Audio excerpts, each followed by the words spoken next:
For the first time in 60 years, Michigan has a poet laureate, Detroit writer Nandi. This is pretty exciting, really. She'll be traveling the state, engaging with students about poems and exposing them to other Michigan writers. Her appointment makes history, and she tells Christy McDonald, poetry shouldn't be intimidating, it should be for everyone.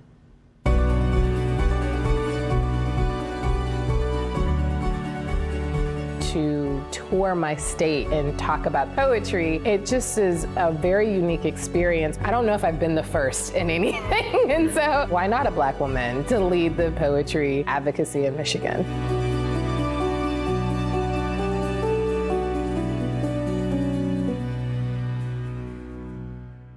I think it takes a poet to really engage a new learner on poetry, because one of the things that we know about poems is that there are so many poems out there. There's a poem for everyone. I tell it, even the most reluctant poetry reader, I just give me a minute, I can find a poem for you.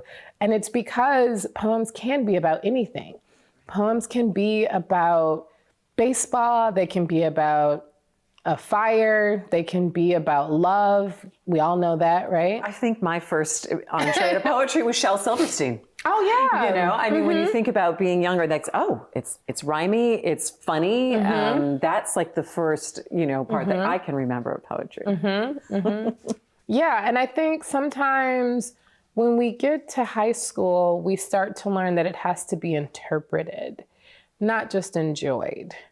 And I wonder if that might be a little misleading for the average person who later on is just, when they go to pick up a book, they're not necessarily thinking about, am I going to interpret this literature? They really just want to enjoy it. And sometimes they don't even know why they enjoy it. They just love reading it. I mean, I kind of wish that we could shift the way that we are teaching our young people how to enjoy poetry. The big news that you are Michigan's Poet Laureate, the first one in 60 years, and the first Black woman to ever hold that. What does that mean to you? You just said three things that are key. So Michigan is my home. It's where I was raised. I feel very proud to come from Detroit. It's all in my writing.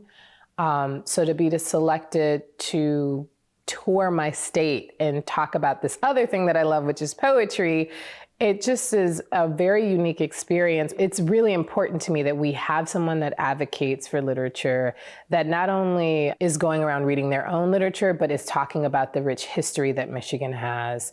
And then that last thing that you said about being the first Black woman to hold the position, I've never been, I don't know if I've been the first in anything. And so I'm like, oh, wow. And to make history for my community and my culture is really important to me. At some tables, tongue and language are the same. Don't bother translating decorum. Each country sets with its own formal address in common clatter, a shock in the mouth.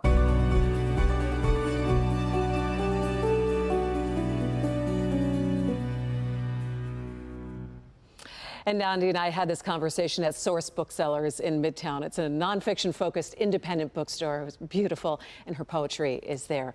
In our longer interview, we talk about how growing up in Detroit informs how she writes, really the importance of tapping into our creative side, which we all have, and she reads one of her poems in full for us. So you can see our entire conversation. It's a conversation with on Local 4 Plus and click on Detroit.com. It was really a wonderful conversation with her. She's intriguing, She's wonderful. Okay, so what about folks who think about, hey, I want to start poetry? Because I know that she's talking to kids, trying to inspire them. Absolutely, and that is a huge part of is education and inspiring kids and saying it's okay to start writing. One of the things that she talks about in her process is she does set a time on it. She says if you're a beginner writer, just give yourself 5 minutes. Just start to write things down on the page. And another thing is that when she started writing, she started writing poetry thinking this is what poetry is supposed to sound like. And she says, so try to free yourself from what you think poetry is supposed to be and start writing from your soul. And we all have it inside us. And I think that's the beautiful thing about it. And I love that she thinks she can find that there's poetry for everyone. There is poetry for everyone. Don't be it. intimidated by it. I think we kind of get that way. Yeah, I love it. Thanks, Kristen.